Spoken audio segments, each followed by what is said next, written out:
seu coração, a gente entrega pra valer.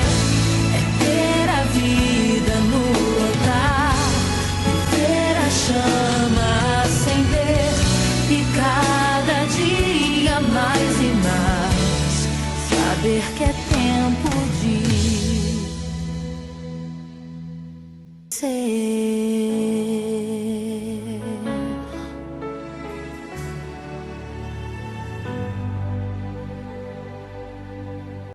Você vai se preocupar com algumas questões que são fundamentais. Quem escreveu, para quem escreveu, qual o contexto, qual foi o motivo, qual foi a razão e por que a gente faz isso. Porque se essas coisas elas não forem o critério para que a gente possa pensar, isso significa que qualquer texto que cai na nossa mão, qualquer livro que cai na nossa mão, qualquer coisa que a gente precisa estudar é vazio. É como se fosse algo oco e que a gente precisasse de alguma forma encher esse algo oco com os nossos pensamentos, com as nossas ideias, com as nossas perspectivas. E aí a gente não está mais lendo, a gente está imprimindo o nosso pensamento num texto, está usando um texto para falar e não para ouvir. E eu acho que para ouvir um texto, a primeira posição é a de humilhação. Quando a gente está diante de um texto, a gente está diante de algo que é mais importante do que aquilo que a gente tem para dizer, porque é aquilo que a gente tem para ouvir. E ouvir um texto é a coisa mais difícil, porque a primeira coisa é se humilhar diante desse texto e dizer: o que esse texto está dizendo? O que esse texto está me comunicando? É interessante quando a gente vai estudar, por exemplo, filosofia, que é a minha área de especialização, e aí, às vezes você pega um texto e você diz assim, pega aquele texto difícil, né? Pega lá a Crítica da Razão Pura, primeira página, você lê aquele negócio pela primeira vez, você fala assim, não é possível que alguém escreveu um negócio desse, tem que ter algum significado nisso aqui. Eu não posso acreditar que alguém gastou tantas páginas e 10 anos para escrever um livro sem o menor sentido. Pelo contrário, deve ter algum sentido nisso aqui. E você lê 1, 2, 3, 4 e não vai, aquele texto é difícil, mas você diz, não é possível. Tem que ter um contexto, tem que ter um objetivo, tem que ter um significado, e você vai lendo, lendo e não desiste, até o momento que você descobre as conexões.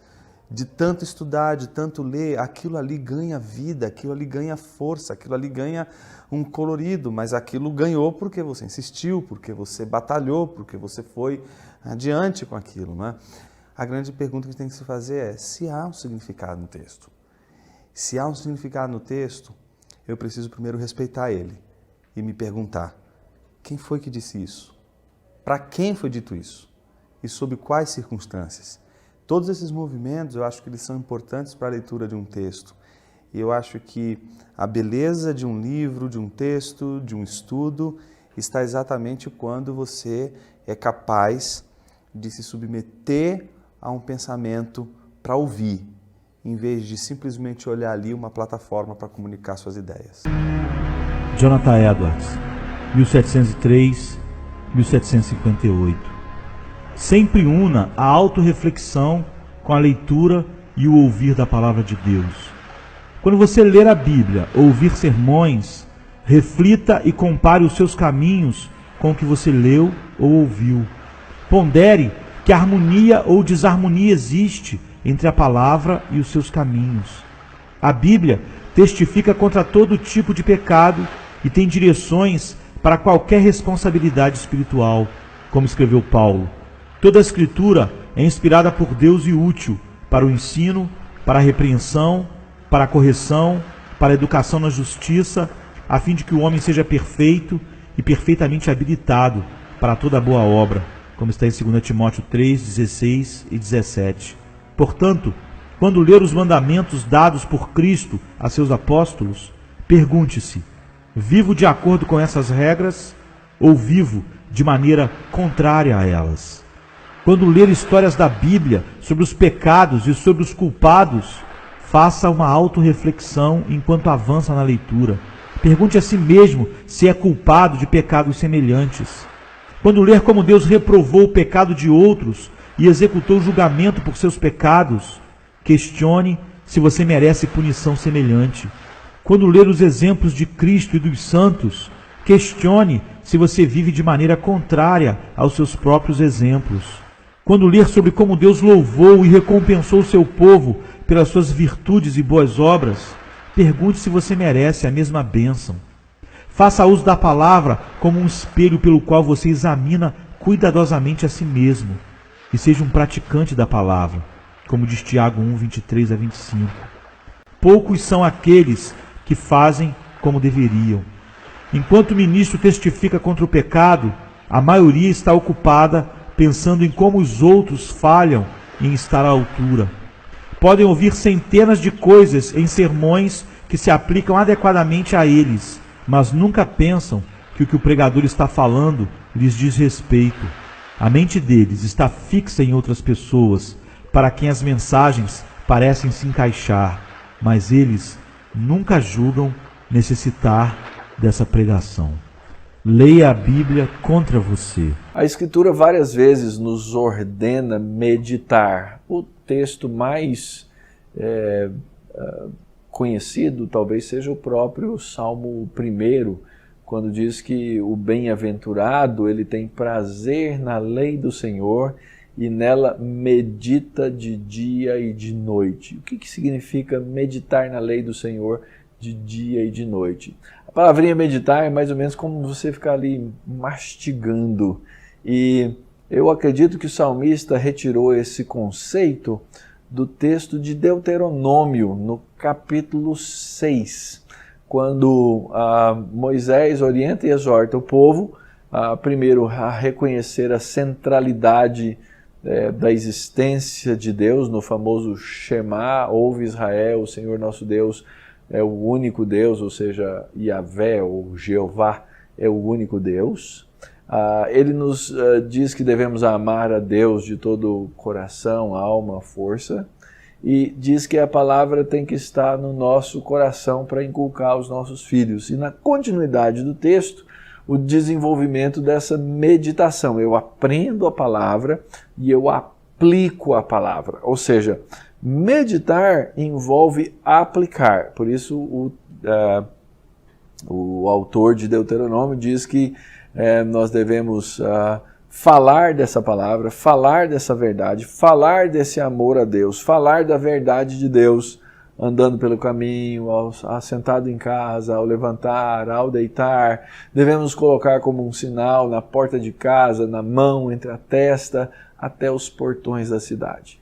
Então a meditação envolve aprender a palavra de Deus e aplicar a palavra de Deus. Não tem nada a ver com um conceito místico de meditação, de transe e essas coisas, senão aprender com oração, é claro, só se aprende a palavra de Deus com oração e iluminação do Espírito Santo, e finalmente a aplicação na nossa vida prática. Que a graça e a paz de nosso Senhor Jesus Cristo esteja com todos os irmãos. Gostaria aqui de externar a minha alegria, o privilégio que sinto, estar junto com os irmãos, e mesmo que distante, irmãos, dadas as circunstâncias pela qual estamos passando, podemos refletir a respeito da mensagem do Evangelho. Quero agradecer, portanto, o convite feito pelo irmão Isaac, que o Senhor possa abençoá-lo, toda a sua família, ao pastor Antônio, toda a sua família, bem como aos irmãos e irmãs que congregam aí na Igreja Batista Central de Vitória. Eu rogo a Deus que Ele possa continuar fazendo o que tem feito, que é despertar esta igreja, para que possa cada dia promover o nome de Cristo por meio da pregação do genuíno Evangelho. Deus abençoe os irmãos. E é sempre no mês de outubro, e anualmente, que a Igreja Batista Central se reúne em torno de temas importantes e valiosos a respeito da fé. E é muito bom ver os irmãos reincidindo em certos temas. A razão é óbvia, o que deveria ser óbvio para todos nós cristãos, é que sem a mensagem do Evangelho revelada exclusivamente pelas Escrituras e sem a oração, por meio da qual nós cremos naquilo que lemos, nada mais adianta ser feito, porque nisso consiste a ordem de Deus para nós. Deus nos ordena que estejamos diante da sua palavra, de aprendermos mais a respeito do Evangelho, e nos ordena que oremos para que as verdades lidas e aprendidas sejam cridas. Então, muito bom ver os irmãos em torno desses temas e reincidindo neles para a glória de Deus. E ao longo desses dias de conferência deste ano estaremos meditando sobre o crescimento na graça de Deus e refletindo se é possível termos comunhão com Deus.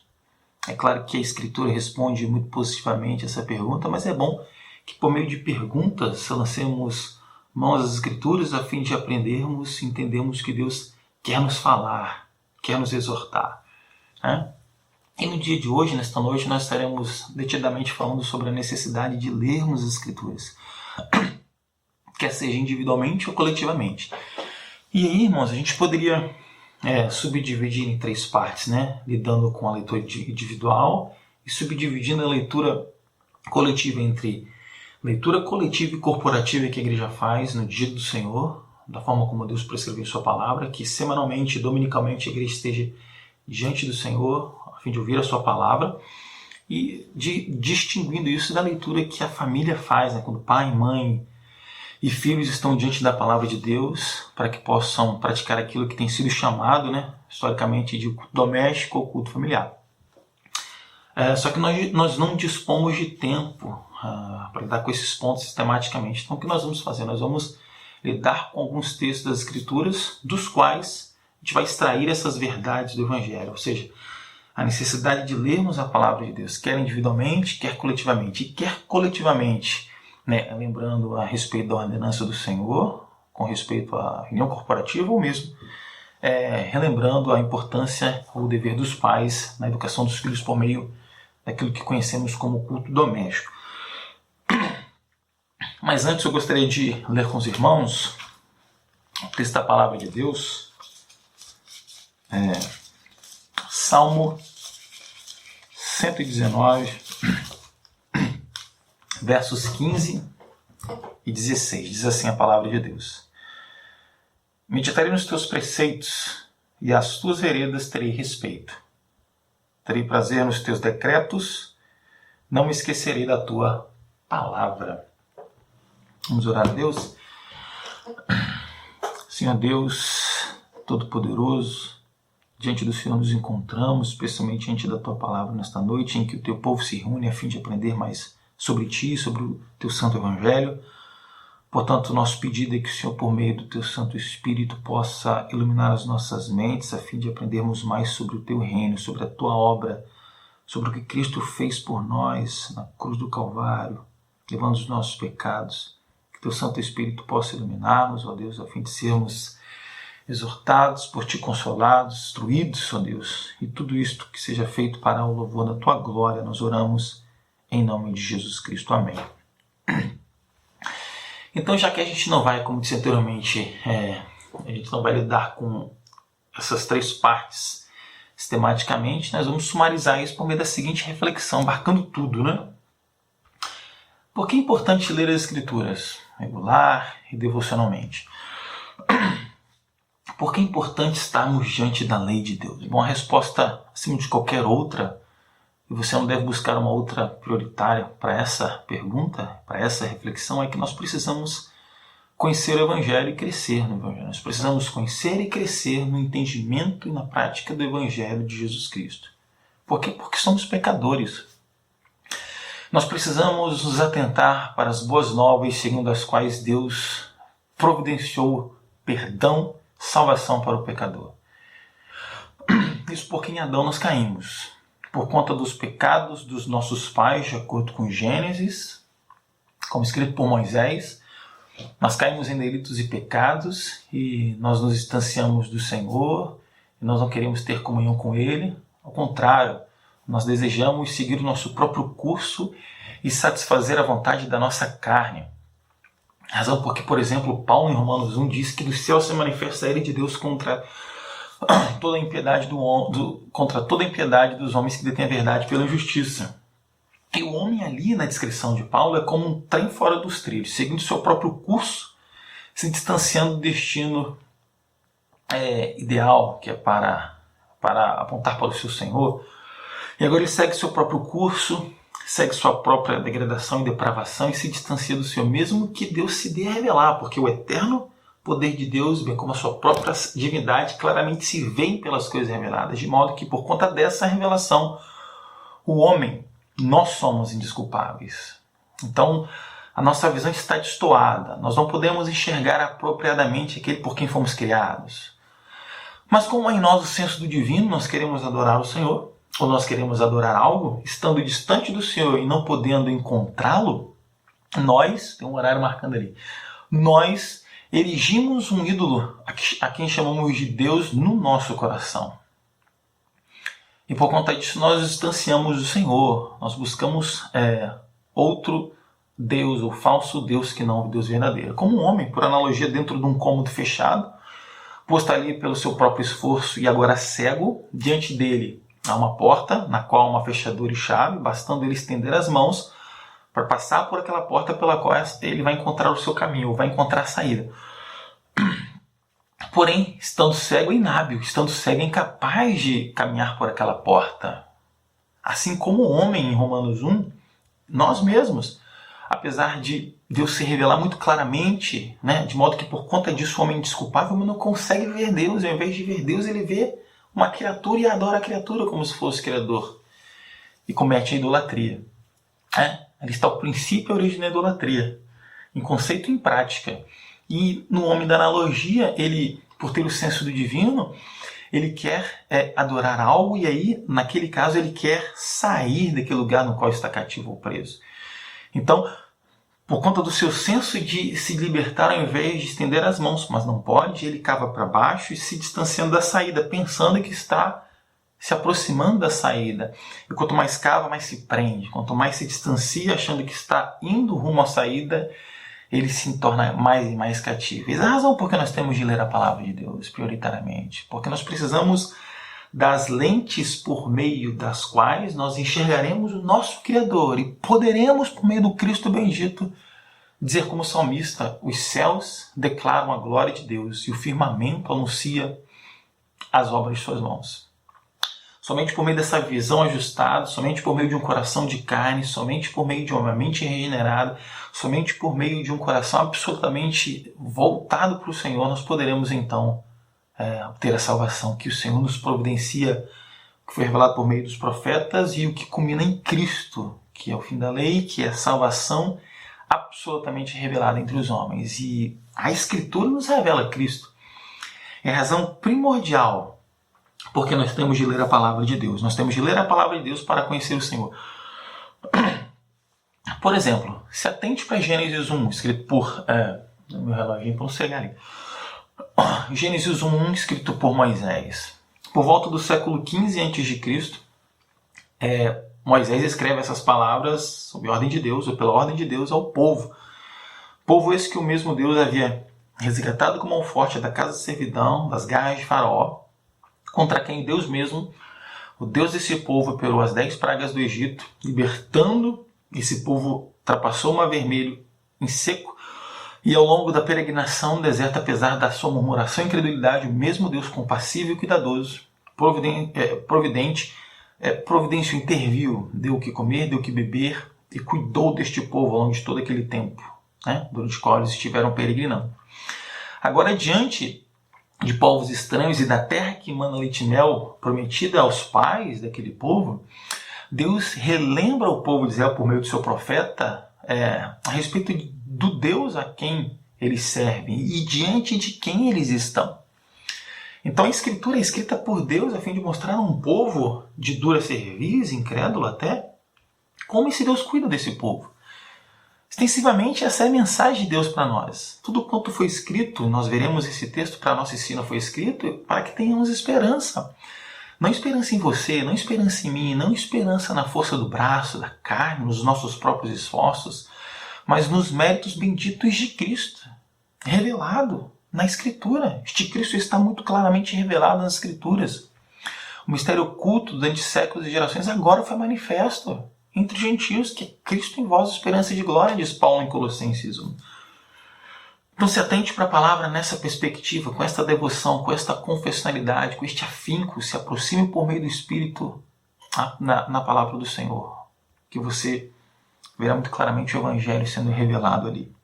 Eu gostaria de falar sobre 3 razões, e aí lidando com alguns textos aqui, passando por eles muito rapidamente, embora tentando obter o fundamental desses textos, já que não temos muito tempo, Você deve ler as Escrituras para ser salvo. Eu gostaria de ler com os irmãos, por exemplo. Nós não teremos tempo. Eu posso aguardar os irmãos abrindo, mas nós vamos refletir aqui paulatinamente e os irmãos estejam atentos. Diz assim a palavra de Deus em 2 Pedro 1:20, 21. Sabendo primeiramente isto, que nenhuma profecia da Escritura provém de particular elucidação ou interpretação. Porque nunca jamais qualquer profecia foi dada por vontade humana, entretanto homens santos falaram da parte de Deus, movidos pelo Espírito Santo. Pedro escreve aqui no contexto, nos versos anteriores, ele fala de como ele testemunhou daquilo que não é fábula engenhosamente construída pelo homem, porque ele dá testemunho de que ele foi uma testemunha ocular dos fatos. Pelo visto, inclusive, o Senhor se transfigurando no Monte Santo e a voz do céu, se ouvia, né, o Pai dizendo: "Este meu filho amado em quem me comprazo". Essas revelações, ou essa revelação chamada por Pedro no próprio contexto de palavra profética, não foi dada ou não foi produzida por meio de particular interpretação, e Pedro se inclui aqui como esta palavra não sendo o próprio Pedro. Porque os homens que escreveram, quer tenham sido os profetas do Antigo Testamento, os apóstolos do Novo, escreveram movidos pelo Espírito, falando da parte de Deus. Deus nos dá a sua palavra chamando profetas e apóstolos apenas para falar sobre quem Ele é, você. A Bíblia não é uma construção humana, não é um acúmulo de esforço humano a fim de que o homem pudesse escrever a respeito da sua tradição para legar para a sua posteridade saber sobre seus feitos, sobre a sua relação com Deus, sobre o que Deus fez. Não. É autoria divina. Cada texto, cada palavra, cada livro escrito a seu tempo, foi dada pelo próprio Deus. É a trama de Deus sendo escrita pelo próprio Deus. É a saga de Deus. Quando dos céus, para o louvor da glória dele, ele propôs resgatar o pecador que em Adão se perdeu. Então, tem a Escritura como um livro dado por Deus a fim de que você seja salvo, a fim de que os pecadores sejam salvos, a fim de que os homens conheçam quem Deus é. É Deus intencionalmente, desde a eternidade, se propondo a se revelar por meio da palavra, tendo chamado homens para escreverem a respeito do seu livro, o registro. Lembra de Moisés? Tudo quanto ele escreveu ali, tentando relembrar ao povo acerca de quem Deus era, para que o povo então entrasse ali ousadamente, tomando a terra, e não temesse a deuses estranhos e nem a povos estranhos. O mesmo Deus fala a você por meio da palavra. Então, ela foi dada por Deus, e homens como Pedro aqui escreveram, movidos pelo Espírito Santo. Em Romanos 10, 13 a 15, especialmente o verso 17, Paulo diz assim: porque todo aquele que invocar o nome do Senhor será salvo. Uma promessa. Como, porém, invocarão aquele em quem não creram? E como crerão naquele de quem nada ouviram? E como ouvirão se não há quem pregue? Aí verso 17 diz assim: assim a fé vem pela pregação, e a pregação pela palavra de Cristo. Veja só, a fé que não pode ser produzida pelo homem, visto que ele está morto em delitos e pecados, não podendo, portanto, produzir nada daquilo que agrada ou possa agradar a Deus, vem por meio da pregação. A fé sem a qual ninguém pode agradar a Deus, de acordo com Hebreus 11:6, vem por meio da pregação. Veja só, a importância de estar diante do Senhor em temor e tremor, por meio de sua palavra. A importância de darmos ouvidos atentamente, detidamente, com temor e tremor às palavras de Deus nas Escrituras. A fé sem a qual algum poderá agradar a Deus, sendo a fé o firme fundamento das coisas que se esperam, a prova das coisas que não se veem, vem por meio da palavra. Vem por meio do registro. Vem por meio daquilo que Deus nos legou na sua palavra. Cada texto foi escrito pelo próprio Deus, pela instrumentalidade humana, a fim de trazer fé ao coração do pecador. Todo o pecador distante do Senhor, morto em delitos e pecados, se é salvo, ou se foi salvo, foi por conta da revelação que está neste livro aqui. A palavra traz a fé ao coração do pecador. Isso é mais uma das razões por que nós temos de nos atentar à palavra do Senhor, tomando-a como coisa de maior valor que o Senhor nos confia, porque nela Cristo está absolutamente revelado. E aí um aviso, veja só outro texto sobre o qual podemos refletir esta noite, Hebreus 2, de 1 a 4, mas especialmente o verso 3. Verso 3, o escritor aos Hebreus diz assim: como escaparemos nós se negligenciarmos tão grande salvação, a qual tendo sido anunciada inicialmente pelo Senhor, foi-nos depois confirmada pelos que a ouviram, falando a respeito dos apóstolos, para quem o Senhor primeiramente se revelou. Então este escritor da carta aos Hebreus ouviu dos apóstolos a respeito desta tão grande salvação, dando Deus testemunho juntamente com eles por sinais, prodígios e vários milagres, e por distribuições do Espírito Santo segundo a sua vontade. Ou seja, Deus, por meio dos apóstolos, e autenticando a missão destes, sinal da apostolicidade, Deus dá sinais, prodígios, vários milagres, distribuição do Espírito Santo, e lhes deu a palavra. Lembra de Atos 1, quando por meio de Lucas Deus disse que o Senhor ele deu instruções aos apóstolos que escolheram. Ainda durante aqueles 40 dias que Cristo esteve na terra após a ressurreição, ele ainda ali dava instruções aos seus apóstolos, e o que nós vemos ao longo de toda a Bíblia são instruções dos apóstolos, como por exemplo nós vemos em Efésios 2:22, que a igreja está fundamentada na doutrina dos apóstolos. Veja que não se trata de uma querela teológica, não se trata de sabermos muito ou pouco a respeito de teologia, termos o que seja. Nós não estamos falando disso, que é secundário na perspectiva da salvação. O que nós estamos falando é que a mensagem do Evangelho, inicialmente dada por nosso Senhor como cumprimento das profecias do Antigo Testamento, foram confirmadas por meio dos apóstolos escolhidos pelo Senhor. Então nós temos de nos atentar urgentemente, premente para as palavras deste livro, a fim de encontrarmos salvação, perdão, esclarecimento sobre as verdades do Evangelho. Porque de outra forma, diz o escritor aos Hebreus, nós não escaparemos como aqueles anjos que por pecarem não escaparam ao julgamento de Deus. Se atente para a palavra do Senhor a cada dia. E na prática nós podemos lidar, por exemplo, com a experiência do eunuco que foi convertido por meio da pregação de Filipe, lá na altura de Atos capítulo 8. Você se recorda desta passagem? O eunuco se põe a ler a palavra de Deus, especialmente no livro do profeta Isaías.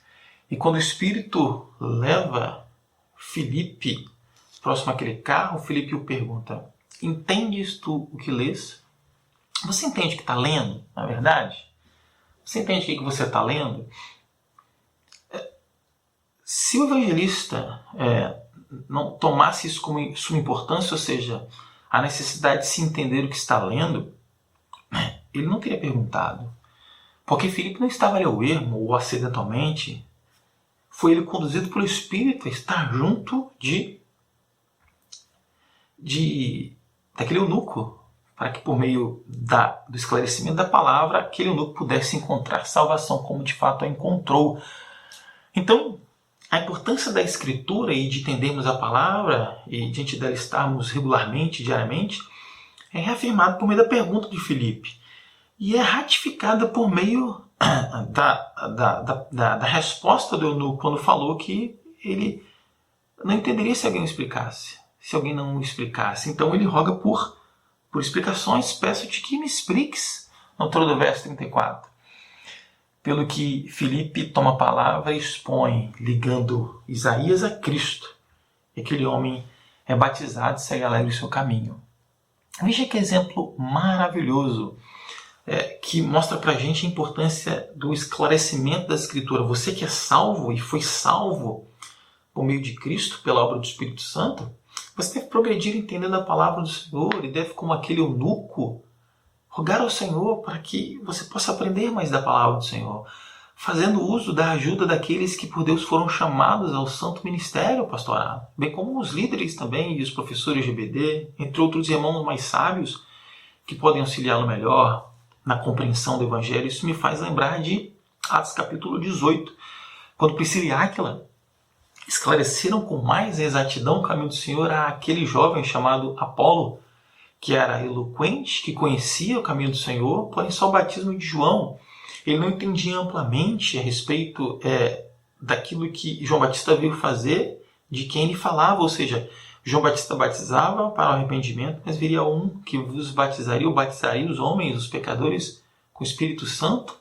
E isso tem a ver com o fluir do Espírito Santo que receberiam os que nele crescem, por ocasião do Pentecostes, como fala o evangelista no Evangelho segundo João, capítulo 7. E agora, Priscila e Áquila tomam Apolo e lhe conduzem com mais exatidão ao Evangelho, à compreensão do Evangelho. E é isso que nós devemos fazer em comunidade, não só com aqueles com quem convivemos, como familiares mais próximos, bem como com os irmãos com os quais congregamos dominicalmente. Se aproxime do seu irmão, fale com ele a respeito do Evangelho, esclareça com mais exatidão a respeito do caminho do Senhor, aquele irmão que você sabe que precisa de mais entendimento. Somos uma igreja, somos um corpo. Faça uso das Escrituras a fim de esclarecer ao seu irmão a respeito da mensagem do Evangelho. Muitas vezes nós, muito apressadamente, isso acontece com todos nós, muito rapidamente vamos embora quando ao término do culto, e às vezes aquele irmão dispõe daquela oportunidade para conversar com outro irmão, para entender melhor a respeito do Evangelho, para conversar a respeito de suas necessidades, ele precisa de auxílio, e está à espera dos irmãos, está à espera de nós, para que nos aproximemos, para que nos acheguemos, e para que possamos, à semelhança de Priscila e Áquila, quem sabe, conduzir o irmão mais apropriadamente e com mais exatidão no caminho do Senhor. E aí, seguindo o nosso estudo e reflexão, pense que você deve ler as Escrituras para salvar aos outros e para crescer na doutrina e na santidade sem a qual ninguém verá o Senhor. E aí, lidando com a base dos princípios cristãos e falando agora daquela... Lembra que a gente não falaria de maneira sistemática, mas nós lidaríamos com esses, por meio desses textos, com a leitura individual e a leitura coletiva. E aqui, em Deuteronômio capítulo 1, Deuteronômio capítulo 6, dos versos 1 a 10, nós vemos uma das passagens mais lindas que chamam os pais à responsabilidade da instrução familiar. Esse texto muito apropriadamente cabe na reflexão sobre a necessidade de os pais estarem juntos de seus filhos naquilo que tem sido chamado de culto doméstico ou culto familiar. Veja só o que diz a palavra de Deus. Aqui lá no altura do verso 4, por ali. Diz assim a palavra de Deus: Amarás, pois, o Senhor teu Deus de todo o teu coração, de toda a tua alma, de toda a tua força. Estas palavras que hoje te ordeno estarão no teu coração, uma fé já confessada. Tu as inculcarás aos teus filhos, como se inculcar já não bastasse para denotar essa insistência com que o pai deveria esclarecer as verdades escritas aos seus filhos. Moisés continua mais intensamente ao dizer que dessa forma, e delas falarás assentado em tua casa, lidando com a vida regular e comum, estando em casa ali com seus filhos, andando pelo caminho, quando caminhando com ele, fazendo uso das circunstâncias e situações para esclarecer a mensagem do Evangelho aos seus filhos, quando deitando já ao término do dia, quando na noite, nos despedindo para dormirmos, levantando, quando levantar-te, levantando no dia seguinte, introduzindo o dia com a leitura da palavra e com a reflexão a respeito da vida, não só na leitura, mas trazendo a prática nas verdades bíblicas. Também as atarás como sinal na tua mão, ou seja, denotando a obra com que se faz, guiando as obras dos filhos numa perspectiva cristã. E te serão por frontal entre os olhos, falando aqui a respeito da cosmovisão de tudo aquilo que está diante do filho, não só o caminho, mas aquilo que ele enxerga, as coisas e pessoas com as quais se relaciona, todas essas coisas moldadas, emolduradas, vistas sob o princípio cristão. Aqui é uma cosmovisão absolutamente bíblica. Veja, irmãos, que verdade da qual nós nos distanciamos. Temos de reconhecer, somos pecadores, precisamos crescer a cada dia. A intensidade com que Moisés chama aqui a família em responsabilidade é grandíssima. E versos à frente ele fala que aquela criança, diante do que foi ensinado, perguntará a respeito das coisas feitas. Que isso? E o pai dirá: éramos escravos no Egito. E ele vai rememorar e relembrar tudo aquilo que Deus fez. Deus moveu os céus e terra e os milagres, as intervenções, as maravilhas, os prodígios. Deus lançou ao pó um soberano, arrancou seu povo com mão forte, que antes escravo, agora liberto, e tudo Deus fez para o louvor de sua glória. Deus fez para resgatar o seu povo. Veja a importância, irmãos, de lidarmos com a palavra e ensinarmos a palavra aos nossos filhos. Se você não faz o culto doméstico, o culto familiar, eu recomendo que eu faça. E quem sou eu para que possa convencê-lo disso? Mas na verdade eu me uno, e os irmãos que fazem se unem a todos aqueles que ao longo da história têm feito. É um momento prazeroso, um momento maravilhoso, quando a família se reúne em torno da palavra para ouvir Deus falar, e o pai ali e a mãe dando essas instruções. Isso também tem muito a ver com essa leitura coletiva sobre a qual estamos falando, como eu disse anteriormente. Quer ver outro texto? Provérbios 22:6, Salomão diz assim: ensina a criança no caminho em que deve andar. Ainda quando for velho, não se desviará dele. Ensina aqui treine, o sentido da palavra é treinar. Não se trata de simplesmente levarmos as crianças ao culto dominical, que é absolutamente importante, visto que é mandamental, mas tem a ver também com o ensinamento diário, ao longo do dia, como nós conduzimos os nossos filhos, como nós interagimos com os nossos filhos, como nós lançamos mão da palavra a fim de guiá-los, como eu disse anteriormente, numa cosmovisão cristã. E é uma promessa que, ainda quando é velho, mesmo que se desvie, tendo sido resgatado pelo Senhor, ele não se desviará totalmente. Outro texto extremamente importante, por exemplo, Efésios 6:4. Diz assim a palavra de Deus. Paulo, escrevendo aos Efésios. E ainda lidando com essa verdade sobre o culto coletivo, ou sobre a leitura coletiva, especificamente lidando com a leitura que é feita em família, a responsabilidade de pais sobre os filhos, assim por diante. Paulo fala: que vós, pais, não provoqueis vossos filhos à ira, mas criai-os na disciplina e na admoestação do Senhor. A palavra admoestação aqui é aviso, instrução. Então, tão importante quanto corrigirmos os nossos filhos quando necessário, temos de guiá-los por meio da instrução.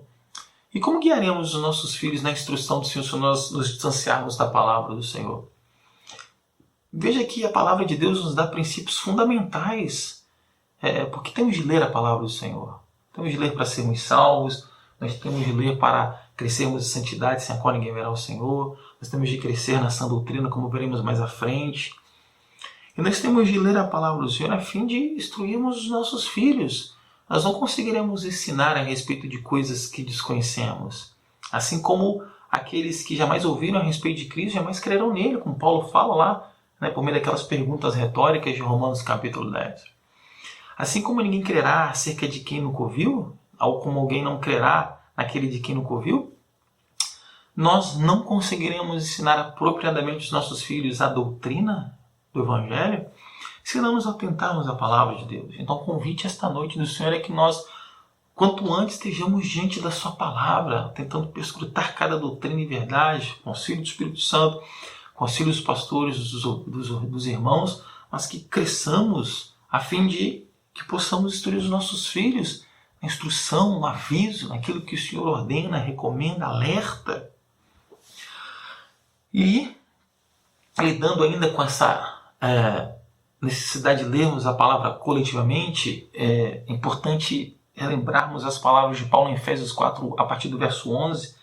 Esse texto é extremamente importante. Veja só, Paulo diz assim: e ele mesmo concedeu uns para apóstolos, outros para profetas. Veja que como Deus empreende esforços, ou como Deus chama homens, como Deus constrói toda uma história, dá vocação a homens, como Deus mobiliza homens para construir uma igreja, o que ele faz por meio desses homens e em prol da igreja. Veja só, ele concedeu apóstolos, profetas, evangelistas, a base então da igreja, e outros para pastores e mestres, com vistas ao aperfeiçoamento dos santos, para desempenho do seu serviço, para edificação do corpo de Cristo, até que todos cheguemos à unidade da fé e do pleno conhecimento do Filho de Deus, a perfeita varonilidade, à medida da estatura e plenitude de Cristo,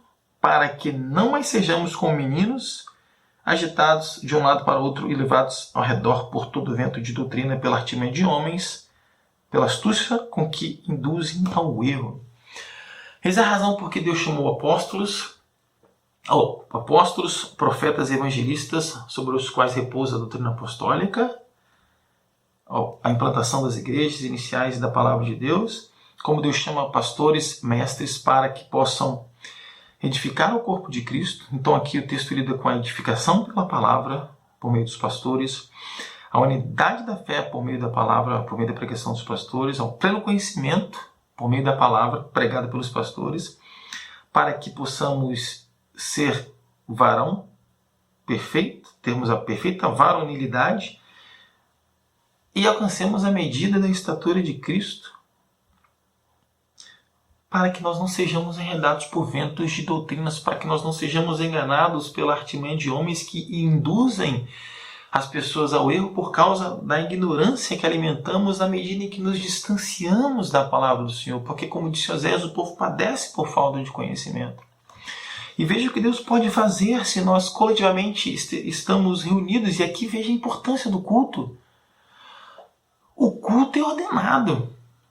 A igreja apostólica se reunia no dia do Senhor, se reunia no primeiro dia da semana, e nós vemos a pregação sendo feita em prol do povo, e veja, nós vemos como os apóstolos e os presbíteros chamados davam ênfase à pregação, e como é importante estarmos diante do Senhor no culto, porque se tudo quanto Deus faz, de acordo com esse texto dado pelo Senhor a Paulo, Deus faz por meio de pastores e mestres, então se nós nos distanciarmos semanalmente, do convite de Deus a estarmos corporativamente com o povo de Deus, um corpo reunido a fim de ouvirmos a voz de Deus, nós estamos à mercê e nós corremos o risco de não sermos alcançados para sermos edificados, para estarmos unidos, para termos o pleno conhecimento de Cristo.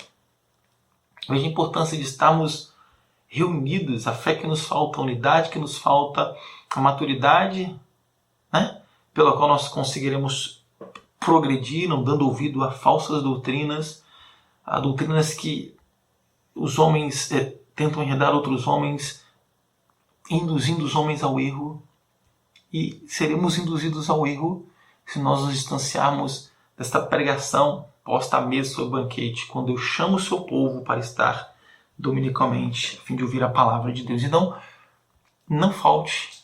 Nós falhamos, sim, já falhei. Nós falhamos, nós erramos, mas a ordem do Senhor é que nós estejamos reunidos, então que o Espírito Santo possa me capacitar, possa capacitar os irmãos, a você, irmão e irmã, para que possa se atentar ao convite do Senhor feito no culto público, quando Ele quer fazer cada uma dessas coisas aqui por meio da pregação do seu pastor. Ele quer fortificá-lo, Ele quer mantê-lo firme. Isso tudo é feito por Deus, foi Deus mesmo. O texto começa assim, Ele mesmo concedeu. Ele mesmo que em Cristo. Ele chama todo mundo para que você seja fortalecido, para que você, tendo sido resgatado pelo Senhor, possa ser edificado por meio daqueles homens que por Deus mesmo são chamados para edificarem a igreja de Cristo quando pregam o genuíno evangelho. E aí eu falei no início a respeito deste texto de Romanos 15, verso 4, que tudo quanto foi escrito para o nosso ensino foi escrito, para que pela consolação das Escrituras tenhamos esperança. E o texto não deixa aqui muito, ele não é explícito quanto a quem escreveu tudo quanto foi escrito. Sabemos que é o Senhor, sabemos que foi Deus. O contexto imediato diz isso, a Escritura toda diz isso, mas ligue este texto com 2 Pedro 1,20, quando Pedro fala que aquilo que ele falava e testemunhou não foi dado por engenhosidade humana, não são fábulas, mas homens não interpretaram por si mesmos aqueles fatos, mas eles, movidos pelo Espírito Santo, falaram da parte de Deus. Se os homens foram movidos por Deus para falar da parte de Deus, então tudo quanto temos aqui de registro da palavra de Deus foi dado por Deus para que nós tenhamos esperança. Se nos falta esperança, se nos falta ânimo, se nos falta sentido por que caminhar, se temos falhado em nossos pecados, se temos caído em nossos pecados, se temos nos distanciado do Senhor, Sabe que tudo quanto foi escrito por Deus quando moveu homens para escreverem este relato maravilhoso, para que cada um de nós tenhamos esperança. Porque é isso que Deus traz. Ele nos traz por meio de sua palavra esperança. E atente-se para isso. Indistintamente, tudo quanto foi escrito para nosso ensino foi escrito. Nós não temos a capacidade autoritativa, não nos é ordenado. Nós não temos essa capacidade de dividir, de subjetivamente ficar apontando o que é mais importante do que outro registro, qual registro é mais importante do que outro. Não, nós temos de nos atentar para o todo. Cada livro dado no seu devido tempo, separadamente, quando reunido pela providência do Senhor, forma esse compêndio chamado Bíblia. Cada relato aqui, desde a genealogia ao texto mais explícito que fala sobre Cristo, nos é dado para que tenhamos esperança. E aí, seguindo aqui, vamos refletir a respeito de Efésios capítulo 6. Este texto também é extremamente importante, porque nós caminhamos para a importância de lermos as Escrituras a fim de entendermos a palavra do Senhor, compreendermos as doutrinas do Evangelho de Cristo, compreendermos quem é Deus e o que Ele fez por nós, quem somos, o que fizemos contra Deus e o que Deus propõe fazer por meio da salvação quando revelou Cristo a nós.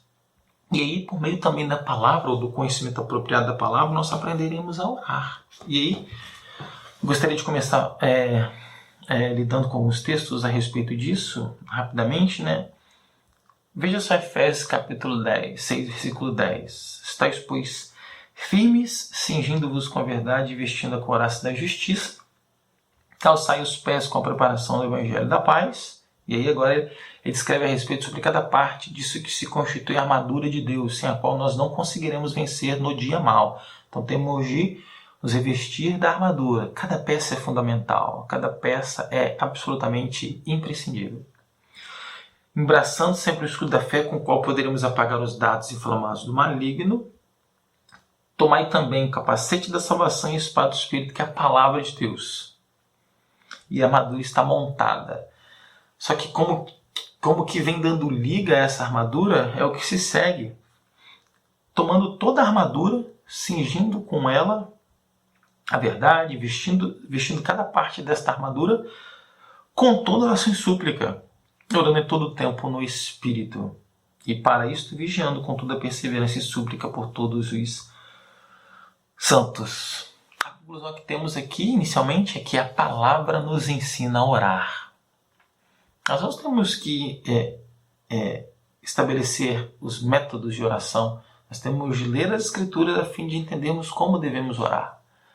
Nós não devemos orar inadvertidamente, desenfreadamente. Nós temos de estar em conformidade com a palavra de Deus para que as nossas orações se alinhem à vontade de Deus.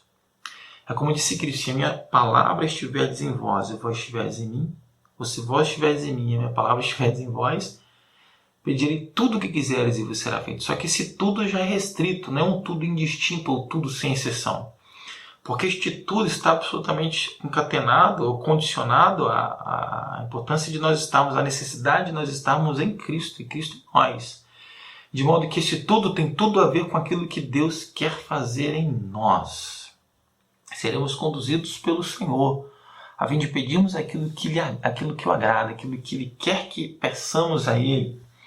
Então nós temos de ler as Escrituras para aprendermos a sã doutrina, para compreendermos a respeito do Santo Evangelho e também para orarmos apropriadamente, a fim de crermos no Evangelho e também para que possamos pedir a respeito de bênçãos, fazermos rogos e orações ao Senhor de maneira a nos alinharmos à palavra do Senhor. E aí reflita comigo, por exemplo, em Efésios 3, 14 a 21, mas lá no finalzinho, quando Paulo fala assim: ora, há aquele que é poderoso para fazer infinitamente mais do que pedimos e pensamos, conforme o seu poder que opera em nós, Ele seja glória na igreja, em Cristo Jesus, por todas as gerações, para todos sempre. Cristo está batendo em nós uma compreensão abrangente do amor de Cristo, que a gente vê nesse texto, tomando toda a plenitude de Cristo, e uma vez tendo tudo isso de acordo com o contexto imediato dessa passagem, nós pediremos ao Senhor e o Senhor excederá os nossos pedidos quando estivermos nesta plenitude, ou seja, quando nós compreendermos a palavra do Senhor e sermos moldados pela palavra de Deus, os nossos pedidos se alinharão, né? E com isso nós podemos podemos ser surpreendidos pelo Senhor quando Ele poderá exceder os nossos pedidos, que já estando em conformidade com sua palavra, serão surpreendidos por essa manifestação do Senhor que pode nos surpreender. Não se trata daqueles pedidos absolutamente desconexos com a nossa realidade, rogando por intervenções, os irmãos, claro, sabem muito bem disso, mas se trata daquele pedido feito pelo pecador que, tendo sido conformado à imagem de Cristo, em quem o amor de Cristo está plenamente revelado, petições serão feitas e o Senhor as atenderá. Por exemplo, João 5,14 diz isso, essa é a confiança que temos para com Ele. Se pedirmos alguma coisa segundo a sua vontade, Ele nos ouve. Ele está disposto a nos ouvir, mas não está disposto a nos ouvir indistintamente, como que aberto a qualquer pedidos desalinhados à sua vontade. Não, o texto é muito claro, se nós estivermos em Cristo, se nós estivermos nele, a vontade dele se cumprirá em nós e estaremos em Cristo tal como a vara está na videira, desta recebendo a seiva necessária por meio da qual o fruto será gerado. Mas o fruto gerado na vara provém da seiva que é da árvore. Então, a vara está ali junto à árvore, produzindo exatamente aquilo que a árvore quer que a vara produza. Então, conhecer o Evangelho é estarmos atentos aos mandamentos do Senhor e estarmos atentos também à natureza da nossa oração, aquilo que compreende os pedidos que temos que fazer a Deus, muito bem ali definidos, né? Muito bem ali estabelecidos pela oração do Senhor em Mateus capítulo 6, que é o nosso norte principal. Porque senão podemos incorrer naquilo que Tiago nos adverte para não incorrermos. Tiago 4, 1, 3, ele fala que nós pedimos e não recebemos porque pedimos mal para esbanjarmos em nossos prazeres e deleites. Então, quando nós pedimos coisas a Deus e essas coisas não estão em conformidade com a palavra de Deus, pecamos, porque muitas das vezes os nossos pedidos eles estão desalinhados por conta da ignorância que alimentamos por nos distanciarmos daquilo que Deus nos promete em sua palavra. Este livro está cheio de promessas maravilhosas. Deus nos convida a um banquete de promessas e espera que nós roguemos por elas, pelo cumprimento delas. E para isso nós precisamos ler as Escrituras, para que nós possamos conhecer aquilo que Deus quer fazer. Nós, conhecendo as promessas de Deus, nós poderemos nos agarrar a elas e por meio da oração pedimos para que o Senhor as manifeste em nós. Mas sem o conhecimento da palavra, nós podemos pedir coisas inapropriadas e inadequadas. Não é o caso daquela oração, por vezes, que pedimos, que ela é fruto de um coração convicto, é um pedido sincero. É um pedido que não é escabroso, não está absolutamente desconexo, mas ouviremos um não da parte do Senhor e nós nos satisfaremos com um não da parte do Senhor. Como Paulo, que orou para que aquele espinho da carne fosse tirado. Por 3 vezes o espinho não foi tirado. A resposta do Senhor foi um não, mas um não cheio de graça, dizendo que bastava a graça de Cristo sobre a vida dele, que aperfeiçoaria a força dele, que aperfeiçoaria a força por meio da sua fraqueza, tendo muito a ver com aquilo pelo qual ele estava passando. Mas pedir mal aqui pode ser mais do que isso, e certamente é mais do que isso. É quando nós nos distanciamos da palavra de Deus e desconhecemos as promessas do Senhor de modo que nós não saberemos como orar, pediremos mal e seremos como aqueles homens no final ali do capítulo, que até farão negócios para amanhã, sem se importarem com a providência e a soberania do Senhor. Na verdade, tudo quanto fizermos amanhã depende dele. Isso tem muito a ver com os nossos pedidos, as nossas súplicas e as nossas orações. Então, que nós possamos ler a palavra a fim de também podermos entender a mensagem do Evangelho, a fim de compreendermos as doutrinas do Evangelho e também para que possamos nos apropriar de cada promessa feita nas Escrituras e nos agarrando a ela, podemos orar confiadamente, de modo que o Senhor nos ouvirá. Ele promete que Ele nos ouvirá. Que Deus possa nos abençoar, nos fortalecer, nós possamos crescer mais e mais. Como eu disse no início, se tratou de um estudo aqui. Ao longo deste estudo nós percorremos alguns textos para entendermos a respeito dessas verdades, mas o meu rogo a Deus é que o Espírito Santo possa iluminar a mente dos irmãos, para que possamos entender mais e mais sobre sua palavra. Senhor Deus, nós te agradecemos por este momento que passamos diante do Senhor. Que o Senhor possa, ó Deus, falar mais poderosamente no coração de cada um de nós, para nós entendermos o que foi dito aqui, que o Senhor possa nos fazer, ó Deus, compreender mais e mais a respeito do seu Evangelho, para que possamos cumprir a sua vontade. É a nossa oração, em nome de Jesus Cristo. Amém. Amém, irmãos. Que Deus abençoe os irmãos. Em nome de Jesus. Amém. Um grande abraço.